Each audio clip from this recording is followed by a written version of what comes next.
freedom, that's out of all the countries I've lived, this is it. It's America, and I love this country, and especially the freedom that it provides people, that we can, the First Amendment, Second Amendment, and I am extremely grateful. And actually, my day of my citizenship is probably the best day of my life. So, well, after my daughter was born. One day she'll listen to this. But yeah, it was, I can't even express what I felt like on that day. I just love this country. I love everything that we have here, that the freedoms we have, that other countries just don't have that. And I think a lot of Americans, maybe not having lived in other countries, they may not see or have experienced the freedoms they have here compared to like other countries, and we have it good. Well, Bonnie, welcome. It's a pleasure to have you here. Bonnie, tell us what your name is. Tell us who you are. What's the top three lines of your resume? My name is Bonnie Lanzarini. So Perfect. that's the right way, of saying it, pronouncing it. And born and raised in Italy, Australian mother, and I went to school there, and then I left when I was about 19, and I moved to Australia just for an experience. It was supposed to be a 1-year experience, and then from there it ended up being different places around the world until I managed to get here about 11 years ago. Nice. What were some of the other places around the world that you found yourself in? So from Australia, then I ended up in Dubai, and I worked there for a couple of years. And that's where I started working for my current company. And they got me then a transfer back to Australia. And then from there, I got a transfer here to the US. What field do you work in? I'm in I'm in the in-flight entertainment business, and my position is a proposal manager. Okay. What type of entertainment? I'm sorry. In-flight entertainment. In-flight. Okay. Mm-hmm. Yeah. So that's your part-time job though. Your day job is making memes, right? Pretty much. So yeah, tell us what your Superman to Clark Kent transition is here. So, I mean, how I went from, it all started with, the whole meme thing. I think it all started with getting online, kind of sharing my training journey, getting into training, firearm training. And from there, I just gave it a different spin, started a bit of, introducing a little bit of humor in it.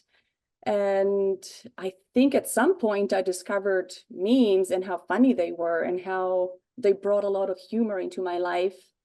And I don't know, I decided to share that humor with, my audience and other people, and they love it. And I love it. It gets me through my day, gets me through life, gets me through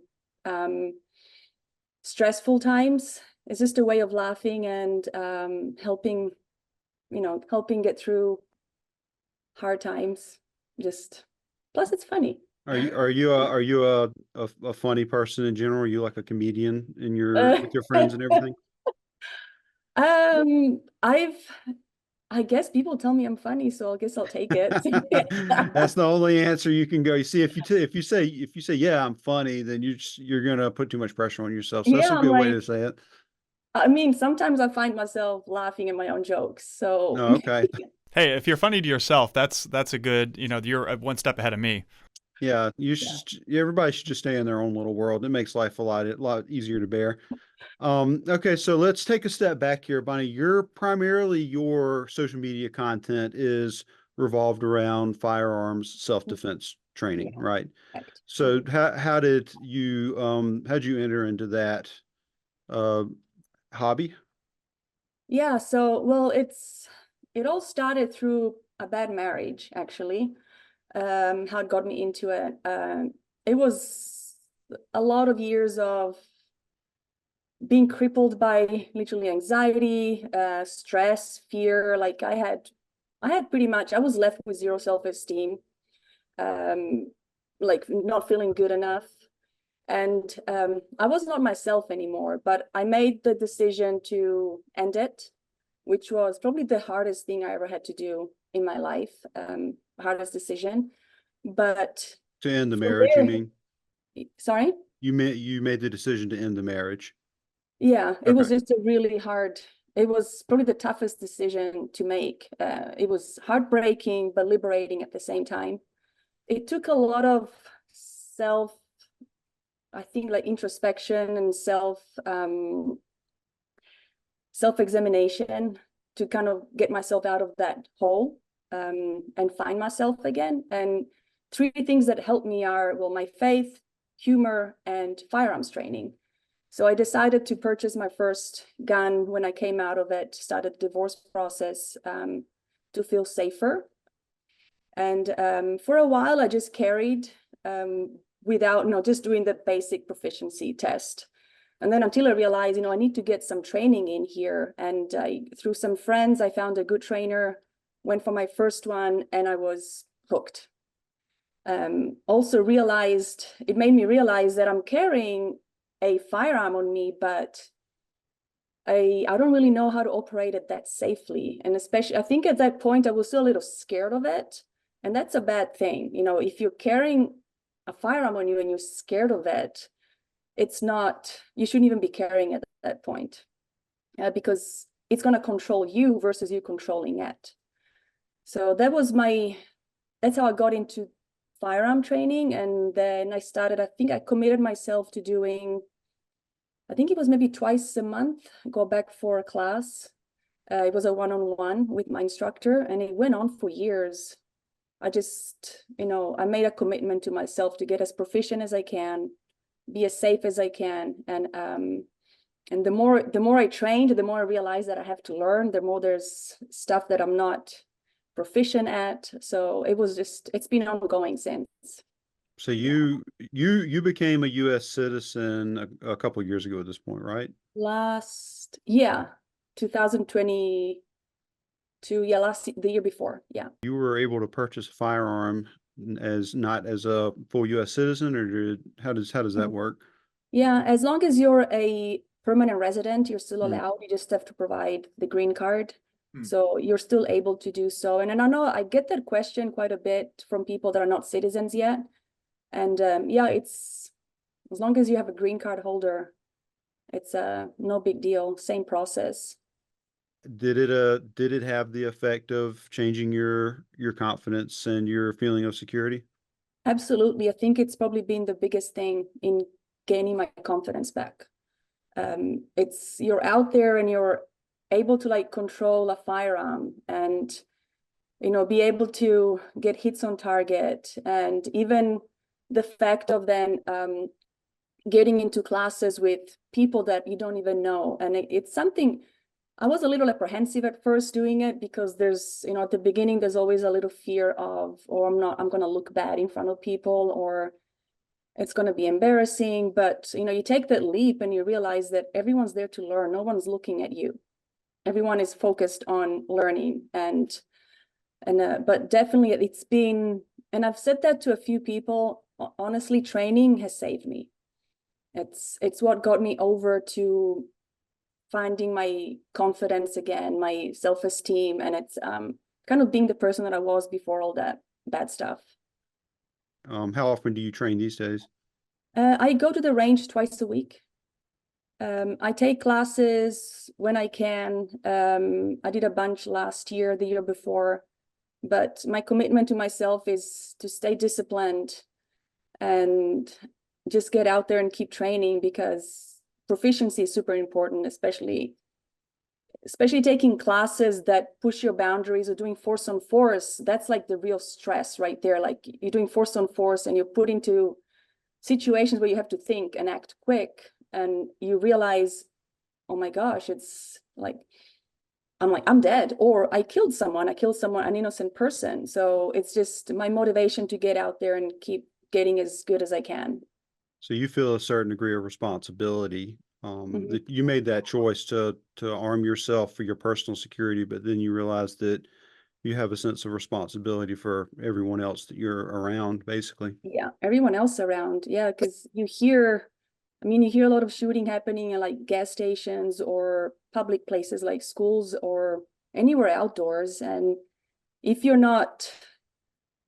don't train your mind and like your body to react a certain way to those kind of stressful environments, high chance is that you're going to do something that you may not kill someone, but you may hurt someone that's innocent, a bystander.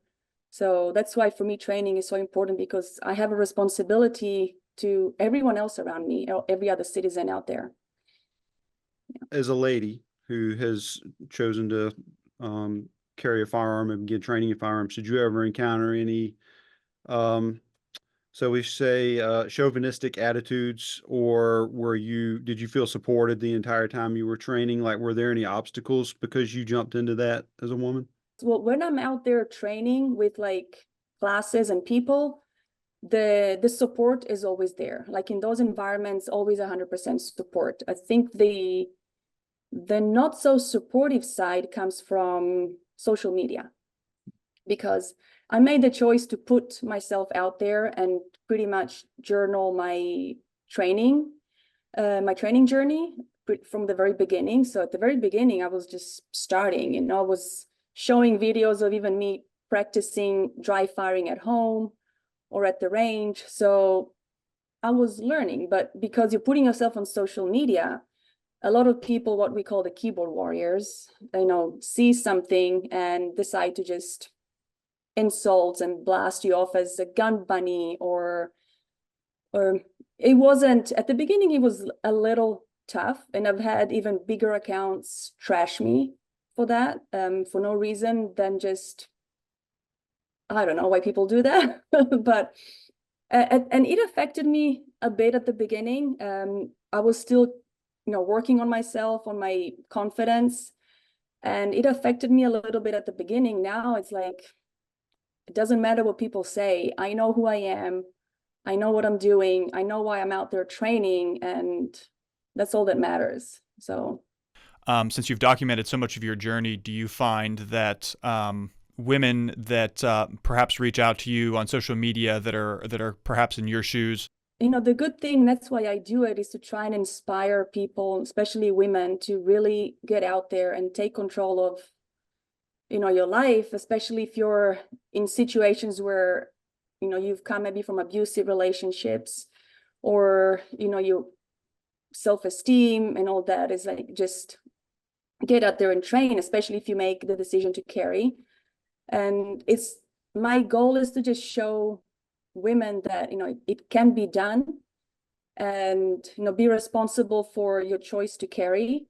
But also, I think a lot of women ask to, like, especially I show a lot of like concealed carry with like different kind of outfits.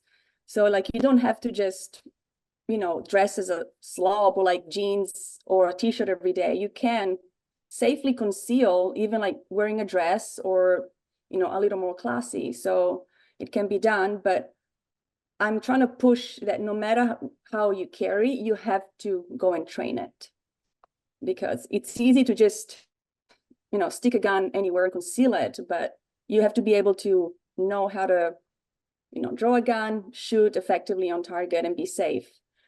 And that's what I'm trying to get. And also, I think a lot of women that I hear are fearful to make the leap to get out and do a class, because, like I said at the beginning, they're maybe scared of being embarrassed or not being good enough or looking bad. But to me, or maybe they want to do like all women classes, and they will only go if it's other women going with them, or if it's a female instructor. But I think those are all limitations, or maybe excuses not to get out there, because you have to choose what's more important to you. Is it being scared, or do you choose that your safety is more important? So you will just, you make that choice, take the leap, because at the end, no one's going to look at you. And your safety is more important than being, the fear that you put in your mind. I think the answer is a little bit predictable, but just so it's been said, do you feel a sense of gratitude that you live in a place where you can protect yourself? Absolutely. Like, freedom, that's out of all the countries I've lived, this is it. It's America, and I love this country, and especially the freedom that it provides people, that we can the First Amendment, Second Amendment, and I am extremely grateful. And actually, my day of my citizenship is probably the best day of my life. So, well, after my daughter was born. One day she'll listen to this. But yeah, it was, I can't even express what I felt like on that day. I just love this country. I love everything that we have here, that the freedoms we have, that other countries just don't have that. And I think a lot of Americans, maybe not having lived in other countries, they may not see or have experienced the freedoms they have here compared to like other countries, and we have it good. So, Bonnie, you've obviously made connections and friends in other countries over the years. If for the people that you're still connected to who live in those countries who may be of a different mindset than you are, have they had any response to your online persona and all of the firearms that you post on your social media? Have you had those kind of conversations with people? Have they been critical? Have they been supportive? They've been like, I'm in contact with some people from in Italy that actually some instructors over there, people that train, and the feedback I have from them is like, you're so lucky that you're able to train the way you do every day. And the culture here about the training environment, like it's pretty, anywhere you go, you have the chance to train and train the way that you like without kind of, I mean, California is a little, different states have different restrictions, but that's the feedback I get from them over there that support training, is that how lucky we are here to have the facilities we do to be able to train. I've also been on the other side where it's like, why do you have to always show guns? Why is it all about guns? Why is it about, or why do you need guns? So I've had that other side of the spectrum too. And I try to have a conversation with them and explain. Even some of my family at first was like, why is it all, maybe they don't like my account that much because it's all about guns. What state are you based in? In Texas. Okay. Yeah, I lived in California for 10 years because that's where my company's based. So even experiencing the difference between there and here is like, it's huge in terms of, firearm training and restrictions and all that. Sure. So one thing that is really important to us is we have an audience that spans the globe. We have an audience that spans many of the divisions that have probably always been in our society, but over the past several years, a lot of the gaps in our society have grown wider and wider. And one of the missions of our podcast is to help people see things from other perspectives. And so we're going to talk to people from lots of different points of view. And a lot of people are going to listen to this if they're still listening at this point. A lot of people are going to listen to this, and a lot of people are going to be disturbed and disgusted by firearms. They're going to be very displeased with us for having you on and talking to you about this subject. But your rationale for how you got into the sport and hobby of firearms training is very clear. So if you could talk to some of those people who would be willing to listen to you, like how would you support the entire subject matter? Well, to me, it's like, it's people always have the whole freedom versus safety, debate. And to me, firearms are a right that we have to self-defense, to defend ourselves. And what happened in Venezuela, everyone knows that like civilians were disarmed, had their firearms taken away, and they couldn't defend themselves anymore. So to me, that's just a freedom and a right that's taken away. And that's why to me rights are so important, because we need to be able to defend ourselves. And in fact, this is something that my daughter told me a few years ago. She was 7, I think, and because you see signs around that says like, why do places have signs that say no guns? And her words were, they should think about it. They should think about the good people that protect from the bad people. And to me, that's how I see it, is you need good people out there that know how to professionally and safely use a firearm to protect from the bad people, because they will always have access to guns, even if they're banned. So there's a need.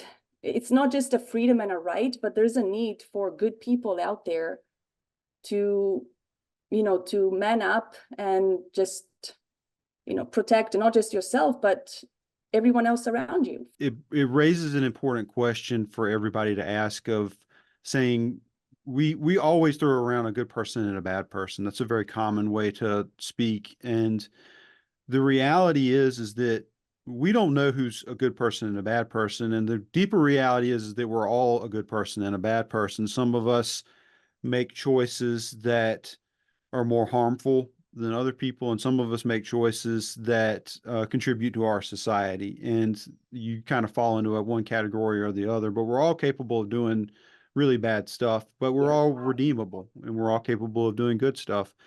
And so when you first started talking about this and you explained your rationale, that you felt a certain sense of responsibility because you had the power to take human life, that was a decision you made that was contributing to the well-being of other people in a certain way. And so I think I really want to make that distinction with what we define as good people and bad people. What we mean are people who choose to take responsibility, and people who may be more self-serving, or because they're addicted to something, or they're otherwise desperate, they choose to be irresponsible or to have poor judgment and endanger other people. And in a lot of ways, many people in the United States feel as though the only way to protect themselves and their families is to take responsibility for themselves and to carry a firearm.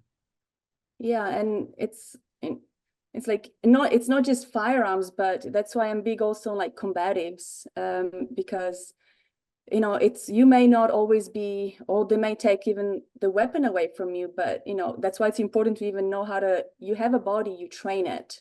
Same as you're carrying a weapon, you train with it. There's a responsibility that comes with that I cannot stress enough. That's why I'm always out there trying to convey that message, about, some people just show guns because they like them, but to me, it's all about responsibility and safety. To me and everyone else out there. And like, if anyone comes close to hurting my kid, I wouldn't even think twice. It's absolutely not. I want to be able to, and you hope that the time never comes, but you want to be able that if the time comes that there's a need, that you know exactly how to use what you're carrying the right way, without hurting anybody around you, and being safe and proficient. It's, in the end, protecting your life and the one of your kids and the ones around you. So yeah, the reality is it's a very dangerous world, and that's always going to be true. And it's dangerous in every society, in every country. They're dangerous. There's no the human nature is going to defeat any political policy. It's going to defeat any legislation. And people who choose to study martial arts or to responsibly own a firearm, they have an option when they face danger that a person who hasn't taken those preparations doesn't have. And it's I think for a lot of people who are parents, that's a big decision making factor for them, that they have a path to safety and security for their family in situations that they know may arise. it happens. Like, I've had something weird happen, like at a store, where like I was being followed around, and it keeps happening to other women I know.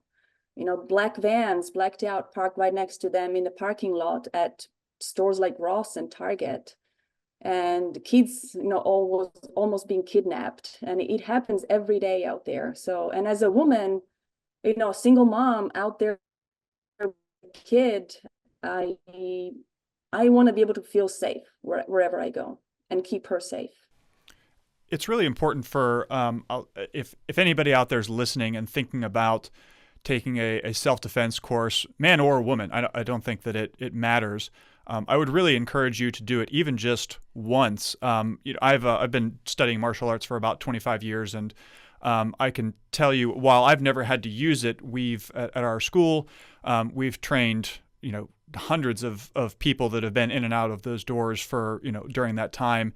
And, we've done some self-defense classes, and we've gone into local high schools. And I know multiple people, primarily women, but not exclusively, that even with just one class, I'm thinking specifically of one girl who studied or did a self-defense seminar at the high school that I used to go to, that my teacher will go and do seminars at once a year.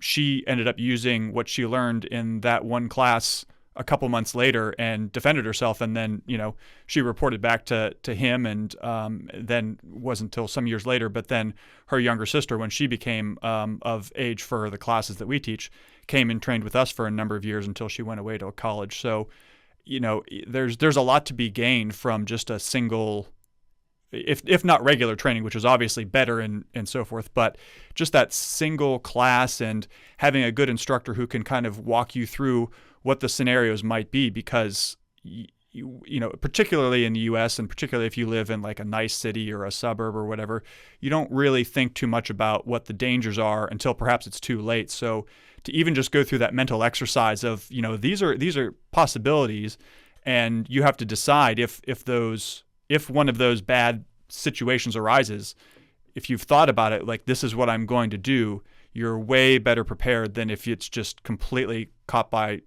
off guard. Yeah, in fact, doing all these training classes too, it literally opens your mind to like how to handle situations, but it makes you so like aware of your surroundings too, because I think like now, no matter where I go, if it's staying in a hotel or even like going to church, like when I enter, I always look at where are the exit doors, for example, or stay close to somewhere where I can, immediately or quickly exit if there's a need. Things like that you learn like by, doing classes like that, whether like self-defense, whether it's firearms or like you said, any martial arts, but it prepares you mentally for situations like this that may or may not happen. But if they do, at least you're physically and mentally more prepared to face them, and increases your chances of survival. Would you say then, Bonnie, that the journey you've taken going from zero to full on firearms memer, do you feel like that's made you grow? You seem like you've become a stronger person internally as a result of that. Yeah, I'm at the strongest right now, and yeah, absolutely, I have a level of confidence that I just want to keep adding on to it. And hopefully this translates to something that my daughter asked the other day. She's like, can you imagine, Mom, if we were actually contagious about everything? And I'm like, actually, we are. It's not just because she was sick. And I said, actually, we are. It's like, can you just imagine like our happiness? It's contagious. Our attitude, our outlook on life, it's contagious. And if you are around negative people, that's also contagious because it's, it drains you. So she's like, huh.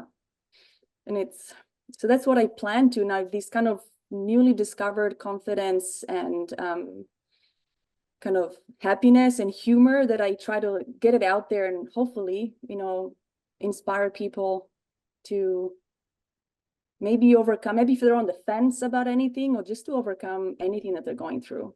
It's an ultimate truth of life that we all suffer, but we all have moments of joy. Maybe they're more abundant in some lives than other, but we all have a need to be loved. We all have a sense of self-determination and a sense of self-preservation. And if you said something very profound in that you feel that you're the one who's responsible for your happiness. Not only are you the one who's responsible for your happiness, and you need to go out and live the sort of life that you can be happy in and you can be proud of, but also in a lot of ways we're responsible for our misery. And that's a lesson from social media, and it's something I see all the time in the Instagram account, just almost daily, because the messages that we put out, they're very challenging at times. We write a lot about self-reliance, and a lot of people push back on that really hard. And I often get the comment of like, oh, you're making me feel terrible about myself. And it's, I don't like to get in the comments too much unless I'm in a bad mood. But I would like to reply like, no, you're making yourself feel bad about yourself. We've just given you an opportunity to see that, and that's one of the, and it's also interesting. We touched on social media, so I'll throw this out there too. It's really interesting to me that I can see people commenting, and there's a difference between the comments from people who follow us and don't follow us. Oh, And yeah. so It's usually always, people, obviously, if somebody's following us, they like our content, they're going to post something positive. But if a post begins to get a little bit of traction with people who are rubbed the wrong way by it, shall we say, it will grow exponentially among those people. I can just watch the algorithm. They're like, oh, they don't like this. Let's just show it to as many people like them as we possibly can. And the comments just begin pouring in from people who don't follow us, who say the exact same thing. Like recently I made a post about stop wasting your time. And the subject of the post is, if you have a dream, then don't spend your time irresponsibly. Put the time into your dream, put your time into living the life that you want to live. And it's just so many people just want to respond with, oh, this gives me so anxiety. Like, you should relax and you should just enjoy your life. And you're just a horrible person for any number of reasons that I can't articulate right now. And we're, it's so important for people to realize that you just had this moment where you felt stress and you felt negativity and you wasted, I don't know how many seconds of your precious life that you'll never get back again, gone forever, to tell a stranger on the internet that you don't like them and that stranger doesn't care. And you did that. You made yourself miserable. You upset yourself. We didn't do that. We put something on Instagram. It's inconsequential. Ignore it. and that's the thing, is like you choose to, and it's the same with like the same amount of energy you put into being negative or try, or being miserable, you can put it towards, hey, I don't have to be. I'm my own master. I can be happy if I want to. So that's why I always say, no matter how bad things get, I like to crack a little joke, because it helps you get like, yeah, we all have bad moments, where we feel, where we get stressed and we feel sad or disappointed or hurt. But, yeah, you can acknowledge it, but then you know what? Just acknowledge it, but move forward. Just, move on from it. I was just having a conversation with one of my martial arts friends, and I think it was yesterday.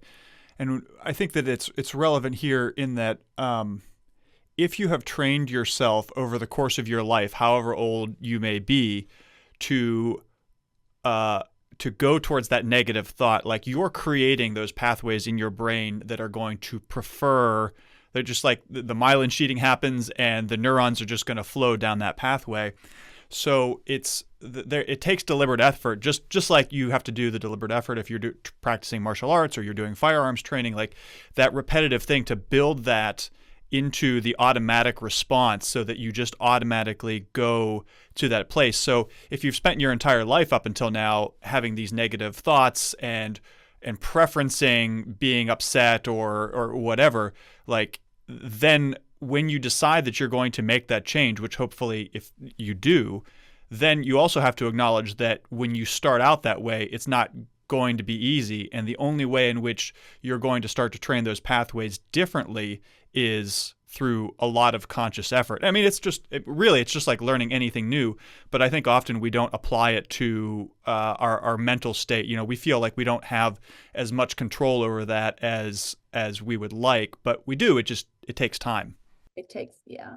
And it's painful too. And I think a lot of people are not willing to go through, like anything in life, putting in enough effort or going through pain, experiencing pain to achieve, to achieve a goal. It's how bad do you want it?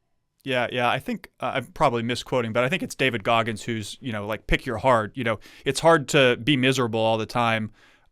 It's also hard to make the decision to put that positive spin on things. So, but one of those two hards is going to get you to a better place. So it's at least worth considering. Yeah. And I don't remember the quote exactly, but it's kind of what my therapist told me at some point that kind of, I think it was the catalyst that got me to make the decision.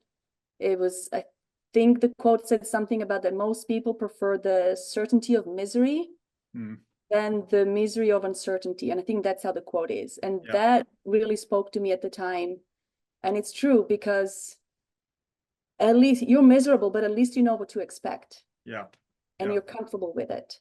But making a decision that means you have no idea what your future is going to hold, what it's going to be, it's too much for most people you just don't know. It's scary, but that's why a lot of people stay in the current state forever, because they're just too scared of the unknown. Yeah. Where you can literally get out there and it can be the best thing in your life, and you just, yeah. So Bonnie, you just now you said you mentioned that you have to go through pain in order to grow. That's not how you put it, but you said something close to that. And so do you feel like the personal experience that you had to suffer through, do you think that was necessary for you to become the person that you are now? I think so. Necessary, well, probably, because I don't think, and honestly, I wouldn't change anything about anything in the past. As bad as it was, I'm where I'm at today because of it and because of working through it.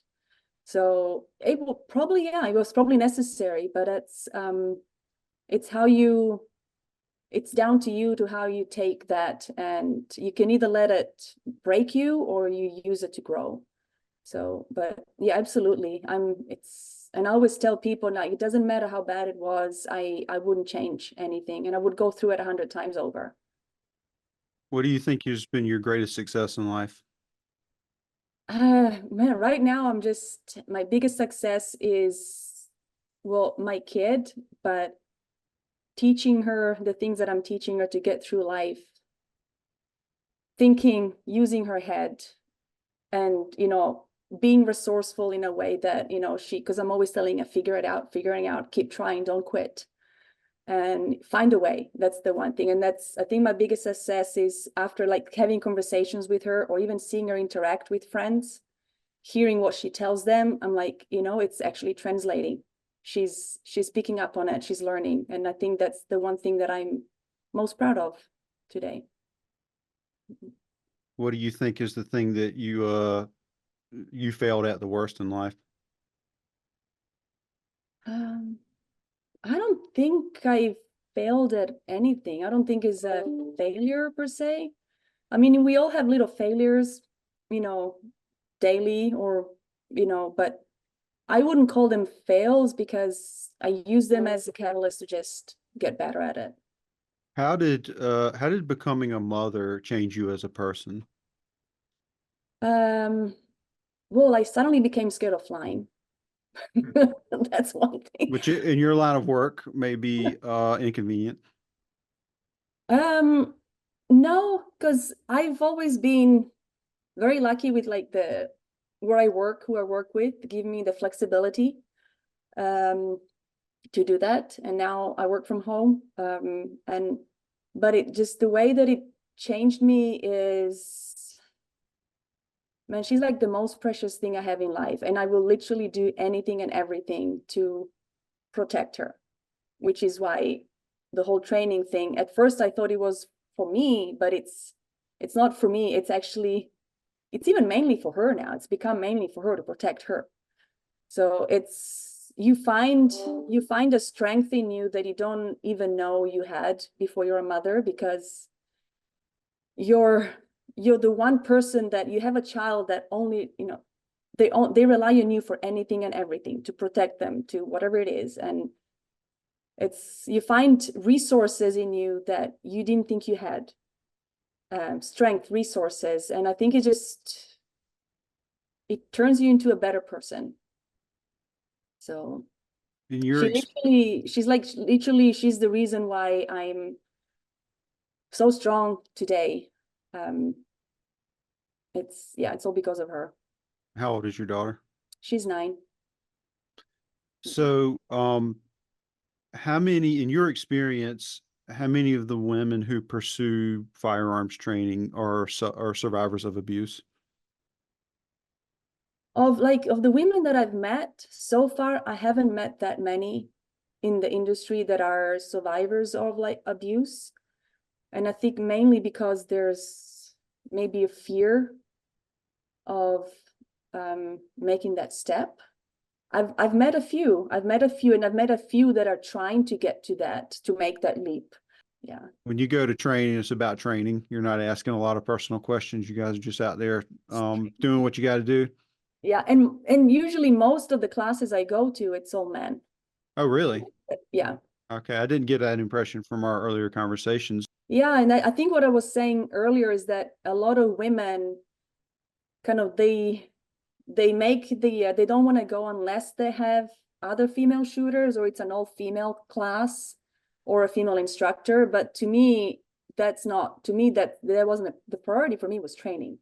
So you literally most, if not all of the classes, most of the classes I've taken have always all been men and me, or a couple that have been like 1 or 2 other women. So yeah, the majority are just, it's male dominated. But which is good, especially in combatives, because if you think about combatives, like if you're a woman, the likelihood of being attacked is a bigger male. You're not going to get attacked really by a woman. She may pull your hair or something. I don't know. But yeah, so it's actually good to be able to train with men because, real life, that's the likelihood. What advice or encouragement would you give to somebody that is considering like the firearms training? I mean, you've talked a lot about the benefits for you, but like if you were to sit in front of somebody, particularly like a woman that's like on the fence and just, the kick in the ass that they need. To me, it's always what I say. What's more important to you? Is it your fear, or is it the being safe, or is it what's your priority? I'm like, do you want to like be proficient and know how to shoot and like feel safe, or it's like to me that's one thing that most women are on the fence, is because it's like the fear stops them. But listen to your heart. If you like, you want to be safe, you just have to go with it. You gotta make that leap. And just how bad do you want it? And don't wait, don't make excuses, don't wait to get to an all women's class, don't wait to get to a female instructor, don't wait to have someone go with you. And it's because you'll never know what you're capable of unless you just take the risk and go for it. So my advice would just be just make the leap. Just don't be scared. Just make the leap. And I know I don't know how much of an advice that is, because I mean, unless you have the inner strength or the motivation or the discipline to just to decide to go do it, it may not be an easy choice or an easy decision for someone to make. But to me, that's what made me get out there. It's especially if these women have kids. I know that the one thing that I would tell them is like, if you want to keep your kids safe, don't, just that, to me, that'd be the biggest motivator to get out there. Have you ever met anybody who regretted making the leap? Never. Mm-mm. Yeah, there's only good can come of it, because you make the leap into training, and what you're going to learn how to protect yourself. Even if it's 1 or 2 classes, you're going to come out of it with more knowledge, with better knowledge than you did before, with more experience, or maybe a new desire to keep training. Yeah. Well, Bonnie, I think you've you've lived a very admirable life. I think that it's inspiring to just about anybody to hear how you decided to take responsibility for yourself and for your daughter, and to show courage and to choose to live a life that you enjoy and that you're proud of. And I think that even if there are people who disagree very strongly with your worldview, I hope they can look at that and appreciate that. And I hope that people who, before listening to this, may have thought there was no merit whatsoever to getting self-defense training, and think that other people shouldn't do it. I hope that they have heard your rationale and it's sunk in with them, and I hope they'll take the consideration to do it for themselves, and to take responsibility for themselves and to be responsible when they do it. It's probably the best outcome we can have from having these types of conversations. Yeah, agree. Yeah. Well, we're very grateful for the time that you've given us today. We will, you got anything you want to plug, Bonnie? You selling anything on the internet? Yeah, why don't you give us at least your social handles and, you know, any of that kind of usual stuff. Yeah, I only have Instagram, so it's bonbons and guns with an N, not the and. So bonbons and guns. And of course, we'll link this in the appropriate place. Yeah, and that's pretty much all my training, where all my memes are at, and I don't know, I have good things hopefully this year coming, you know, with good people and out there trying to hopefully do more good, you know, add on to what I'm doing. So yeah. Would you be willing to offer your offer your encouragement to any ladies out there who are thinking to make the leap? Would you be willing to reply to their DM and tell them to go do it? Absolutely. All right. Absolutely. And in fact, I have people even telling me, you know, you should maybe think about start instructing like at a basic level. And, you know, if that's what a woman needs to make that leap, you know, absolutely. You know, even come to the range with me. If you want to have a little bit of, you know, if that's what helps you, I'm like, if you're local here, you know, let's go to the range or write to me, whatever it is, you know, absolutely. Mm-hmm. Excellent. Well, awesome. I hope somebody will take you up on that. Yeah, I hope a lot of people will. I hope so. All right. Well, you got it there, folks. Come for the memes, stay for the training. Yeah. Bonnie. And wooden spoon. Yeah. Yeah. A lot of hand gestures in Italian. Yeah. Yeah. Well, thank you so much, Bonnie. It's been a pleasure talking to you, and hope we'll get to talk again soon. Thanks for having me so much. All right, everybody. Take care.